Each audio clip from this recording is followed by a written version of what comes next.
Bunso Migs Malino may isang pabor na ginawa para sa babaeng ito. Ano ito ating alamin?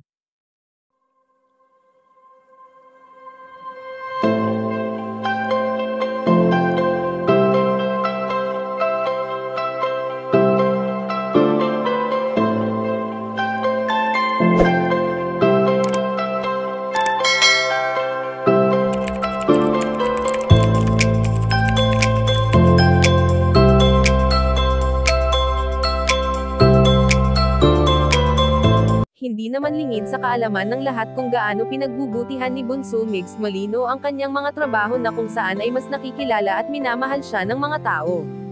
Sa kung anong tagumpay na nakakamit niya ay iisa lamang ang kanyang inspirasyon at ito nga ay ang mga taong patuloy na naniniwala at nagtitiwala sa kanyang kakayahan. Bagamat hindi na muling umibig pa si Bunso Migs Malino ay iisa na lamang ang kanyang focus at ito ay ang makapagbigay kabutihan sa kanyang kapwa na siyang nais rin noon ng yumaong komedyante.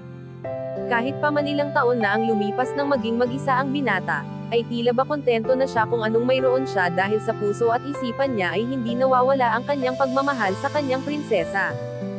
Subalit kahit ano pa man ang magagandang adhikain ni Bunso Migs Malino ay may iilan pa rin talaga na hindi naniniwala sa kanya, kaya naman ayon sa aming impormasyon na nakalap na may isang pabor na ginawa ang binata.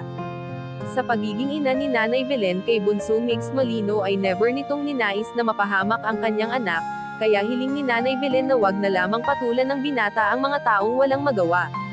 Ang pabor na ito ay para rin kay Bunso Migs Malino, kaya naman kahanga-hanga ang pagmamahal ng kanyang ina na hindi matutumbasan ng kung ano paman.